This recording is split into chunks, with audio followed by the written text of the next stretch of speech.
ఖుషిగా హాయిగా ఖుషి ఖుషిగా హాయిగా radio ఖుషి.com radio ఖుషి.com. నమస్తే, welcome to interviews with రేడియోఖుషి.com.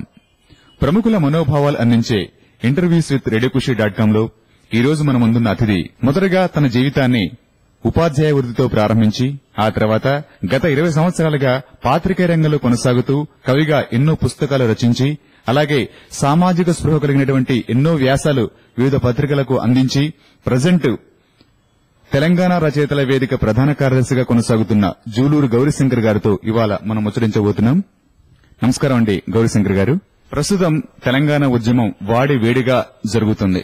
So ఈ సందర్భంలో తెలంగాణ రచయితలు గాని, కవులు గాని, కళాకారులు గాని ఈ ఉద్యమంలో ఎలాంటి పాత్ర పోషిస్తున్నారు? తెలంగాణ కవి, రచయిత, సాహితీవేత్త, కళాకారుడు, కవులు బ్రహ్మాండమైనటువంటి కీలకమైనటువంటి పాత్రను తెలంగాణ ఉద్యమంలో పోషిస్తున్నారు. తెలంగాణ రచయితల వేదిక నుంచి అట్లాగే కవులు, కళాకారులు, అనేక రకాల తెలంగాణలో ఉన్నటువంటి సాహిత్య సంస్థలు ఉద్యమంలో బ్రహ్మాండంగా ముందుకు దూసుకుపోతున్నారు. ప్రధానంగా తెలంగాణ నీళ్లు, నిధులు, ఉద్యోగాల విషయంలో తెలంగాణ దగాకు గురైంది. కాబట్టి దగాకు గురైనటువంటి ఈ విషయాన్ని రాజకీయ నాయకులు చెప్తున్నటువంటి ఉపన్యాసాల కంటే, రాజకీయ నాయకులు ఇస్తున్నటువంటి దిశానిర్దేశం కంటే కవులు, కళాకారులు, రచయితలు ఇస్తున్నటువంటి డైరెక్షనే చాలా గొప్ప డైరెక్షన్. కాబట్టి ప్రజలందరినీ ఏకం చేసింది, ప్రజలందరినీ ముందుకు నడిపించింది, ప్రజలందరినీ ఆలోచింపజేసింది ఈ కవులు, కళాకారుల యొక్క కళాలు, గళాల నుంచే ఈ తెలంగాణ చైతన్య ఉద్యమం రగులుకుంది. బ్రహ్మాండంగా గ్రామ గ్రామానికి ఉద్యమం వెళ్లడానికి ప్రధానమైనటువంటి కారణం సాహిత్య రంగం, సాంస్కృతిక రంగం, కళారంగం. తెలంగాణ కళాలు, గళాలు కీలక పాత్రను పోషించాయి. గౌరీశంకర్ గారు, గత దశాబ్ద కాలంగా చూసినట్లయితే రచయితల యొక్క వేదిక పాత్ర ఎలా ఉంది? గత దశాబ్ద కాలంగా తెలంగాణ నేటివిటీకి సంబంధించినటువంటి అంశాలని తెలంగాణ రచయితల వేదిక తన యొక్క పాత్రను, కీలకమైనటువంటి పాత్రను పోషించింది. తెలంగాణ రచయితల వేదిక గత దశాబ్ద కాలంగా ముమ్మరమైనటువంటి భావజాల వ్యాప్తిని చేసింది. అనేక రకాల పుస్తకాలు తెలంగాణ రచయితల వేదిక నుంచి అచ్చువేయడం జరిగింది. పొక్కిలి లాంటి పుస్తకాలు వచ్చాయి. అట్లాగే అనేక మంది కవులు, నందిని సిద్ధారెడ్డి, జూకంటి జగన్నాథం, సంకోజు వేణు, బెల్లి యాదయ్య, పొట్లపల్లి, సుంకిరెడ్డి నారాయణ రెడ్డి, స్కైబాబా, ఒకరేమిటి కొన్ని వందల మంది కవులు, రచయితలు, దగ్గర 400 మంది కవులు, రచయితలు తెలంగాణలో ఉన్నటువంటి వాళ్ళంతా కూడా బ్రహ్మాండమైనటువంటి ఒక సాహిత్య సృష్టిని చేశారు. మత్తడి లాంటి సంకలనాలు వచ్చాయి, పొక్కిలి లాంటి సంకలనాలు వచ్చాయి.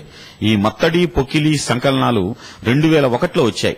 2001లో వచ్చినటువంటి ఈ మత్తడి, పొక్కిలి సంకలనాలు తెలంగాణ ఉద్యమానికి ఒక మేనిఫెస్టోలుగా, ఒక మార్గ నిర్దేశం చేసేటువంటి పుస్తకాలుగా ఈ 2 పుస్తకాలు వచ్చాయి. ఈ 2 పుస్తకాలు బ్రహ్మాండమైనటువంటి ప్రచారాన్ని ఇచ్చాయి తెలంగాణ ఉద్యమానికి. ఆ రోజుల్లో 10 ఏళ్ల క్రితం తెలంగాణ అన్నటువంటి పేరును ఉచ్చరించడానికి కూడా ఇక్కడి వాళ్ళు కూడా కొంచెం తటపాయిస్తున్నటువంటి రోజుల్లో పొక్కిలి అన్నటువంటి కవిత్వ సంకలనాన్ని నేను ఎడిట్ చేసి తీసుకొచ్చాను. 129 మంది తెలంగాణ కవులను, రచయితలను ఏకం చేసి పొక్కిలి అన్నటువంటి కవిత్వ సంకలనం తీసుకొచ్చాం. ఆ సంకలనం ఉన్న చరిత్ర ఏమిటంటే 1935లో ముడుంబై రాఘవాచార్యులు అన్నటువంటి ఆంధ్ర ప్రాంతానికి చెందినటువంటి ఒక వ్యక్తి, ఒక సాహితీవేత్త ఒక ఉత్తరం రాశాడు. ఏం రాశాడంటే ఆ ఉత్తరంలో నిజాం రాష్ట్రంలో ఆంధ్ర కవులు పూజ్యం అని చెప్పేసి ఒక ఉత్తరం రాశాడు. ఈ ఉత్తరాన్ని ఆ రోజు గోలకొండ పత్రిక సంపాదకుడైనటువంటి సురవరం ప్రతాపరెడ్డి గారు ఈ సంకలనాన్ని తీసుకొచ్చాడు.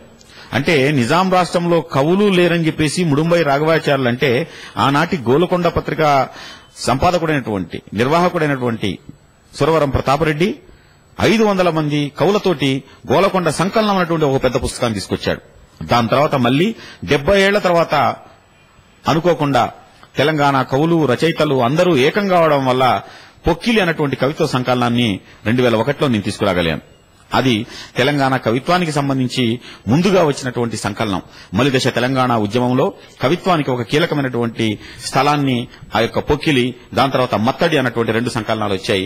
ఆ 2 సంకలనాల తర్వాత అనేక మంది కవులు, రచయితలు బ్రహ్మాండంగా ఉద్యమంలో రావడం, వాళ్ళు కవిత్వం రాయడం, కథ రాయడం, నవల రాయడం, పాటలు రాయడం ఈ ఉద్యమంలో ఒక కీలకమైనటువంటి పాత్రను పోషించారు. కాబట్టి గత దశాబ్ద కాలంగా బ్రహ్మాండమైనటువంటి ముంబై మీద, బొగ్గుబాయి మీద,